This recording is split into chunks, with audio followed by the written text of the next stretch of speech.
ओम नमो भगवते वासुदेवाय। अब हम श्रीमद् भागवत महापुराण के 54वें अध्याय 10वें स्कंद उत्तरार्ध के 54वें अध्याय का पाठ करेंगे, जिसके अंदर हम जानेंगे शिशुपाल और शिशुपाल के साथी राजा और रुक्मी की हार, जो रुक्मणी के बड़े भाई थे, किस प्रकार से वो परास्त हुए भगवान श्री कृष्ण से, तथा श्री कृष्ण और रुक्मणी का विवाह।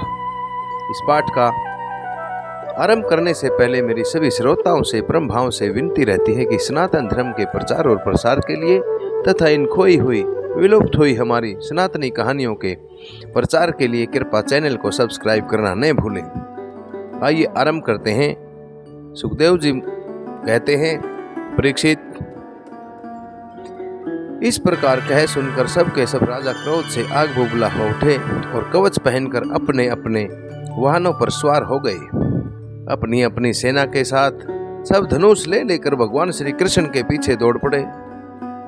परीक्षित, जब यदुवंशियों के सेनापतियों ने देखा कि शत्रु दल हम पर चढ़ा आ रहा है, तब उन्होंने भी अपने अपने धनुष का टंकार किया और घूमकर उनके सामने डट गए। जरासंध की सेना के लोग कोई घोड़े पर, कोई हाथी पर, तो कोई रथ पर चढ़े हुए थे। वे सभी धनुर्वेद के बड़े जानकार थे। वे यदुवंशियों पर इस प्रकार बाणों की वर्षा करने लगे मानो दल के दल बादल पहाड़ों पर मूसलाधार पानी बरसा रहे हों। परम सुंदरी रुक्मणी ने देखा कि उनके पति श्री कृष्ण की सेना बाण वर्षा से ढक गई है। तब उन्होंने लज्जा के साथ भयभीत आंखों से भगवान श्री कृष्ण के मुख की ओर देखा। भगवान ने हंसकर कहा, सुंदरी, डरो मत, तुम्हारी सेना भी तुम्हारे शत्रुओं की अर्थात हमारी सेना भी तुम्हारे शत्रुओं की सेना को नष्ट किए डालती है। इधर गद और संकर्षण आदि यदुवंशी वीर अपने शत्रुओं का पराक्रम और अधिक नहीं सह सके। वे अपने बाणों से शत्रुओं के हाथी, घोड़े और रथों को छिन्न भिन्न करने लगे। उनके बाणों से रथ, घोड़े और हाथियों पर बैठे विपक्षी वीरों के कुंडल, मुकुट और पगड़ियों से सुशोभित करोड़ों सिर, तलवारें, गदा और धनुष युक्त हाथ, पहुंचे, जांघें और पैर कट कट कर पृथ्वी पर गिरने लगे। इस प्रकार घोड़े, खच्चर, हाथी, ऊंट, गधे और मनुष्यों के सिर भी कट कट कर युद्ध भूमि में गिरने लगे। अंत में विजय की सच्ची इच्छा रखने वाले यदुवंशियों ने शत्रुओं की सेना तहत नहस कर डाली। जरासंध आदि सभी राजा युद्ध में पीठ दिखाकर भाग खड़े हुए। उधर शिशुपाल अपनी भावी पत्नी के छिन जाने के कारण, अर्थात रुक्मणी के छिन जाने के कारण मरणासन सा हो रहा था। मृत अवस्था के समान हो गया था। न तो उसके हृदय में अब उत्साह बचा था और न ही शरीर पर कोई कांति रह गई थी। उसका मुंह सूख रहा था। उसके पास जाकर जरासंध कहने लगे, शिशुपाल जी, आप एक तो श्रेष्ठ पुरुष हैं, यह उदासी को छोड़ दीजिए, क्योंकि राजन, कोई भी बात सदा अपने मन के अनुकूल नहीं हो सकती और ना ही कोई भी बात सदा अपने मन के प्रतिकूल होती है। इस संबंध में कुछ स्थिरता किसी भी प्राणी के जीवन में नहीं देखी जाती। जैसे कठपुतली बाजीगर की इच्छा के अनुसार नाचती है, ठीक वैसे ही यह जीव भी भगवान की इच्छा के अधीन रहकर सुख और दुख के संबंध में यथाशक्ति इच्छाएं करता रहता है।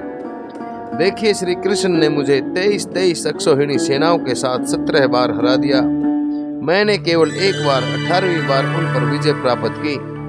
फिर भी इस बात को लेकर मैं न तो कभी शोक करता हूँ और न ही कभी हर्ष करता हूँ, क्योंकि मैं जानता हूँ कि प्रारब्ध के अनुसार, अर्थात पहले के हमारे कर्मों के अनुसार ही काल भगवान ही इस चराचर जगत को झकझोरते रहते हैं। इसमें कोई संदेह नहीं कि हम लोग बड़े बड़े वीर सेनापतियों के भी नायक हैं। फिर भी इस समय श्री कृष्ण के द्वारा सुरक्षित यदुवंशियों की थोड़ी सी सेना ने हमें हरा दिया है। इस बार हमारे शत्रुओं की ही जीत हुई है, क्योंकि काल उन्हीं के अनुकूल था। जब काल हमारे दाहिने होगा, तब हम भी उन्हें जीत लेंगे। परीक्षित, जब मित्रों ने इस प्रकार समझाया, तब चेदीराज शिशुपाल अपने अनुयायियों के साथ अपनी राजधानी को लौट गया और उसके मित्र राजा भी, जो मरने से बच गए थे, अपने अपने नगरों को चले गए। रुक्मणी जी का बड़ा भाई रुक्मी भगवान श्री कृष्ण से बहुत द्वेष रखता था। उसको यह बात बिल्कुल सहन नहीं हुई कि मेरी बहन को श्री कृष्ण हर ले जाएं और राक्षस रीति से बलपूर्वक उसके साथ विवाह करें। रुक्मी बलि तो था ही, उसने एक अक्षौहिणी सेना साथ ले ली और श्री कृष्ण का पीछा भी किया। महाबाहु रुक्मी क्रोध के मारे जल रहा था। उसने कवच पहनकर और धनुष धारण करके समस्त नरपतियों के सामने यह प्रतिज्ञा की, मैं आप लोगों के बीच में यह शपथ लेता हूँ कि यदि मैं युद्ध में श्री कृष्ण को न मार सका और अपनी बहन रुक्मिणी को न लौटा सका तो अपनी राजधानी कुंडिनपुर में प्रवेश नहीं करूंगा। परीक्षित यह कहकर वह रथ पर सवार हो गया और सारथी से बोला, जहाँ कृष्ण हो वहाँ शीघ्र से शीघ्र मेरे रथ को ले चलो। आज मेरा उसी के साथ युद्ध होगा। आज मैं अपने तीखे बाणों से उस खोटी बुद्धि वाले ग्वाले के बलवीर्य के घमंड को चूर चूर कर दूंगा। देखो तो उसका साहस, वह हमारी बहन को बलपूर्वक हर ले गया है। परीक्षित, रुक्मी की बुद्धि बिगड़ गई थी। वह भगवान के तेज प्रभाव को बिल्कुल नहीं जानता था। इसी से इस प्रकार भैक भैक कर बातें करता हुआ वह एक ही रथ से श्री कृष्ण के पास पहुंचकर ललकारने लगा, खड़ा रहे, खड़ा रहे। उसने अपने धनुष को बलपूर्वक खींचकर भगवान श्री कृष्ण को 3 बाण मारे और कहा, एक अक्षण मेरे सामने ठहर। यदुवंशियों के कुल कलंक, जैसे कौवा होम की सामग्री चुराकर उड़ जाए वैसे ही तू मेरी बहन को चुराकर कहाँ भागा जा रहा है। अरे मंद, तू बड़ा मायावी और कपट युद्ध में कुशल है। आज मैं तेरा सारा गर्व दूर कर डालता हूँ। देख, जब तक मेरे प्राण तुझे धरती पर सुला नहीं देते उसके पहले ही इस बच्ची को छोड़कर भाग जा। रुक्मी की बात सुनकर भगवान श्री कृष्ण मुस्कुराने लगे। उन्होंने उसका धनुष काट डाला और उस पर 6 बाण छोड़े। साथ ही भगवान श्री कृष्ण ने 8 बाण उसके 4 घोड़ों पर भी और 2 सारथी पर भी छोड़े और 3 बाणों से उसके रथ की ध्वजा को काट डाला। तब रुक्मी ने दूसरा धनुष उठाया और भगवान श्री कृष्ण को 5 बाण मार दिए। उन बाणों के लगने पर उन्होंने उसका वह धनुष भी काट डाला। रुक्मी ने इसके बाद एक और धनुष लिया, परंतु हाथ में लेते अविनाशी अच्युत ने उसे भी काट डाला, अर्थात भगवान श्री कृष्ण ने उसे भी काट डाला। इस प्रकार रुक्मी ने प्रेग, पटेश, शूल, ढाल, तलवार, शक्ति और तोमर अर्थात एक ऐसा शस्त्र जो भाले के समान होता है, तोमर उसे कहा जाता है, जितने अस्त्र शस्त्र उठाए उन सभी को भगवान ने प्रहार करने से पहले ही काट डाला। अब रुक्मी क्रोधवश हाथ में तलवार लेकर भगवान श्री कृष्ण को मार डालने की इच्छा से रथ से कूद पड़ा और इस प्रकार उनकी और झपटा जैसे पतिंगा आग की ओर लपकता है। जब भगवान ने देखा कि रुक्मी मुझ पर चोट करना चाहता है, तब उन्होंने अपने बाणों से उसकी ढाल तलवार को तिल तिल करके काट दिया और उसको मार डालने के लिए हाथ में तीखी तलवार निकाल ली। उसे मार डालने के लिए हाथ में तीखी तेज धार वाली तलवार निकाल ली। जब रुक्मिणी ने देखा कि ये तो हमारे भाई को अब मार डालना ही चाहते हैं, तब वे भय से विवल हो गई और अपने प्रियतम पति भगवान श्री कृष्ण के चरणों पर गिरकर करुण स्वर में बोली, हे देवताओं के भी आराध्य देव, हे जगतपति, आप योगेश्वर हैं। आपके स्वरूप और इच्छाओं को कोई नहीं जान सकता। आप परम बलवान हैं, परंतु कल्याण स्वरूप भी तो हैं। प्रभु, मेरे भैया को मारना आपके योग्य काम नहीं है। सुखदेव मुनि जी कहते हैं, रुक्मिणी जी का एक एक अंग भय के मारे थर थर कांप रहा था। शोक की प्रबलता से मुंह सूख गया था, गला रुंध गया था। आतुरतावश सोने का हार गले से गिर पड़ा था और इसी अवस्था में वे भगवान के चरण कमल पकड़े हुए थे। परम दयालु भगवान उन्हें भयभीत देखकर करुणा से द्रवित हो उठे। उन्होंने रुक्मी को मार डालने का विचार छोड़ दिया। फिर भी रुक्मी उनके अनिष्ट की चेष्टा से विमुख नहीं हुआ, अर्थात भगवान श्री कृष्ण का बुरा करने के लिए भी आतुर ही रहा। तब भगवान श्री कृष्ण ने उसको उसी के दुपट्टे से बांध दिया और उसकी दाढ़ी, मूछ और केस कई जगह से मूंड कर उसे क्रूप बना दिया। तब तक यदुवंशी वीरों ने शत्रु की अद्भुत सेना को तहत नहस कर डाला, ठीक वैसे ही जैसे हाथी कमल वन को रौंद डालता है, जैसे कमल रूपी वन को रौंद डालता है। फिर भी वे लोग उधर से लौटकर श्री कृष्ण के पास आए तो देखा कि रुक्मी दुपट्टे से बंधा हुआ अधमरी अवस्था में पड़ा हुआ है। उसे देखकर सर्वशक्तिमान भगवान बलराम जी को बड़ी दया आई और उन्होंने उसके बंधन खोलकर उसे छोड़ दिया और श्री कृष्ण से कहा, कृष्ण तुमने यह अच्छा नहीं किया, यह निंदित कार्य हम लोगों के योग्य नहीं है। अपने संबंधी की दाढ़ी मूछ मूंड कर उसे क्रूप कर देना, यह तो एक प्रकार का वध ही है। इसके बाद बलराम जी ने रुक्मिणी को संबोधन करके कहा, साध्वी तुम्हारे भाई का रूप विकृत कर दिया गया है। यह सोचकर हम लोगों से बुरा नहीं मानना, क्योंकि जीव को सुख दुख देने वाला कोई दूसरा नहीं है, उसे तो अपने ही कर्म का फल भोगना पड़ता है। अब श्री कृष्ण से बोले, कृष्ण यदि अपना सगा संबंधी वध करने योग्य अपराध करे तो भी अपने ही संबंधियों के द्वारा उसका मारा जाना उचित नहीं है, उसे छोड़ देना चाहिए। वह तो अपने अपराध से ही मर चुका है, मरे हुए को फिर क्या मारना है। फिर रुक्मिणी जी से बोले, साध्वी ब्रह्मा जी ने क्षत्रियों का धर्म ही ऐसा बनाया है कि सगा भाई भी अपने भाई को मार डालता है, इसलिए यह अक्षत्र धर्म अत्यंत घोर है। इसके बाद श्री कृष्ण से बोले, भाई कृष्ण यह ठीक है कि जो लोग धन के नशे में अंधे हो रहे हैं और अभिमानी हैं, वे राज्य, पृथ्वी, पैसा, स्त्री, मान, तेज अथवा किसी और कारण से अपने बंधुओं का भी तिरस्कार कर दिया करते हैं। अब वे रुक्मिणी जी से बोले, साध्वी तुम्हारे भाई बंधु समस्त प्राणियों के प्रति दुर्भाव रखते हैं, बुरे भाव रखते हैं। हमने उनके मंगल के लिए ही उनके प्रति दंड विधान किया है। उसे तुम अज्ञानियों की भांति अमंगल मान रही हो, यह तुम्हारी बुद्धि की विषमता है।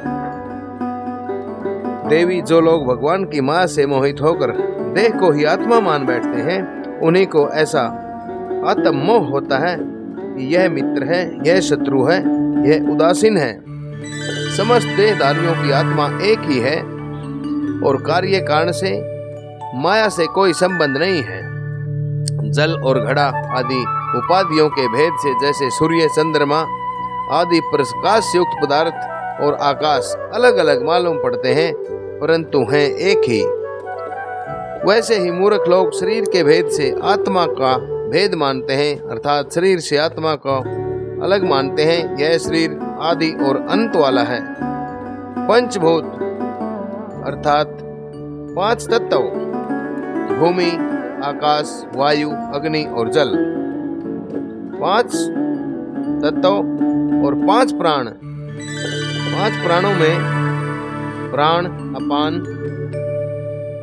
उदान, समान और व्यान, अर्थात प्राण जो हृदय में स्थित होता है, अपान जो गुदा में स्थित है और उदान जो गले में स्थित होता है, समान नाभि में स्थित है और व्यान जो संपूर्ण शरीर में फैला हुआ रहता है। इन्हें ही 5 प्राणों की संज्ञा दी गई है।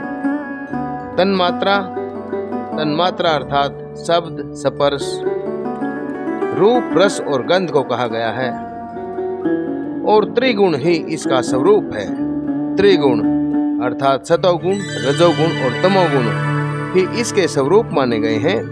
आत्मा में उसके ज्ञान से ही इसकी कल्पना हुई है और वह कल्पित शरीर ही जो उसे मैं समझता है, उसको जन्म मृत्यु के चक्र में ले जाता है।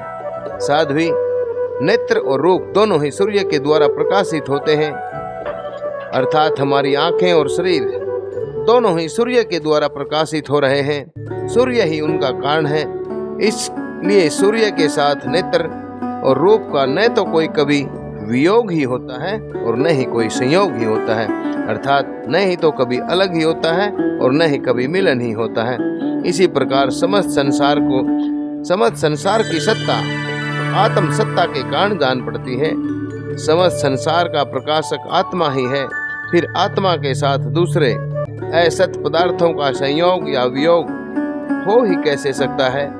जन्म लेना, रहना, बढ़ना, बदलना, घटना और मरना, ये सारे विकार शरीर के ही होते हैं, अर्थात शरीर के अंदर ही ये क्रियाएं होती हैं। जैसे बाल्यावस्था से बच्चा पौगंड अवस्था को, पौगंड से जवानी की अवस्था और जवानी से बुढ़ापे की अवस्था को, ये शरीर के ही अलग अलग रूप हैं। आत्मा के नहीं।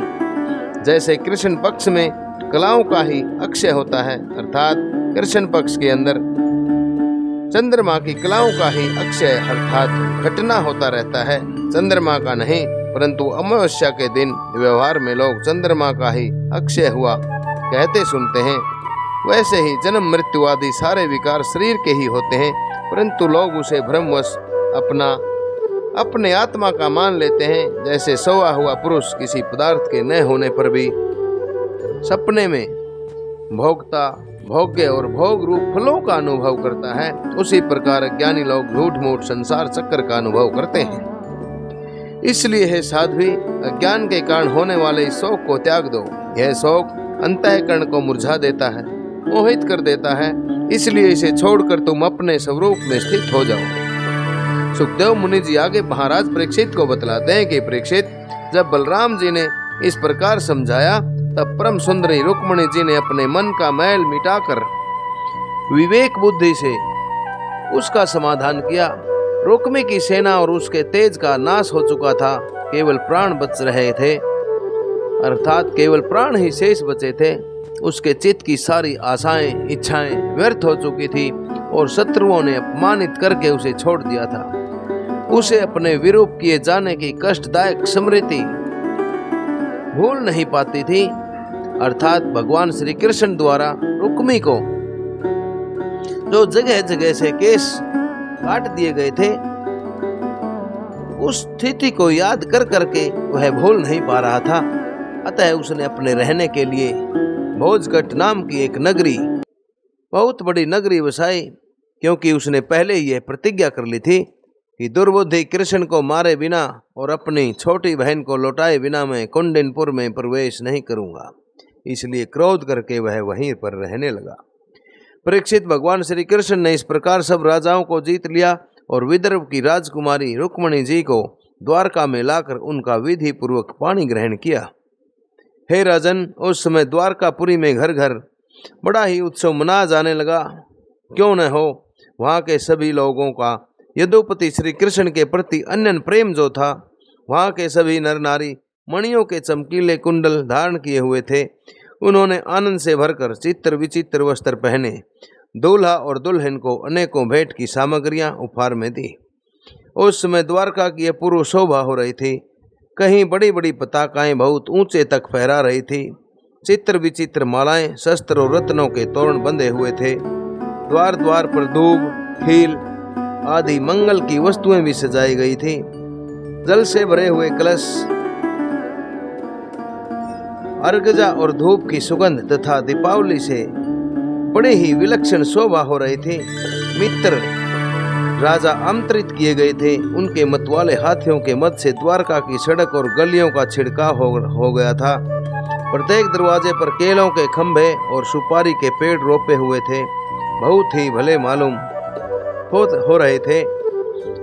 उस उत्सव में कुतूहलवश इधर उधर दौड़ धूप करते हुए बंधु, वनों में कुरु, सृंजय, के विदर्भ, यदु और कुंती आदि वंशों के लोग आपस में आनंद मना रहे थे।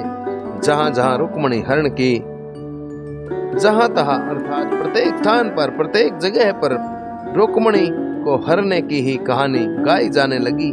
उसे सुनकर राजा और राजकन्याएं अत्यंत आश्चर्यचकित हो गई। महाराज भगवती लक्ष्मी जी को रुक्मिणी के रूप में साक्षात लक्ष्मीपति भगवान श्री कृष्ण के साथ देखकर द्वारकावासी नर और नारियों को परम आनंद हो रहा था। इस प्रकार श्रीमद् भागवत महापुराण के 10वें स्कंद उत्तरार्ध का यह 54वां अध्याय सभी श्रोताओं द्वारा श्रवित किया गया। अगले 55वें अध्याय में हम सुनेंगे प्रद्युम्न का जन्म होना और संभासुर का वध किस प्रकार से हुआ।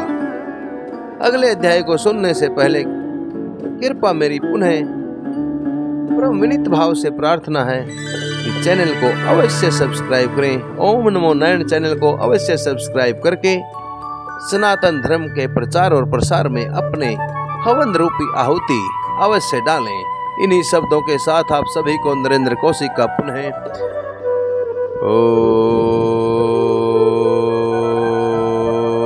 ओम नमो भगवते भगवते वासुदेवाय। ओम नमो भगवते वासुदेवाय। ओम नमो भगवते वासुदेवाय।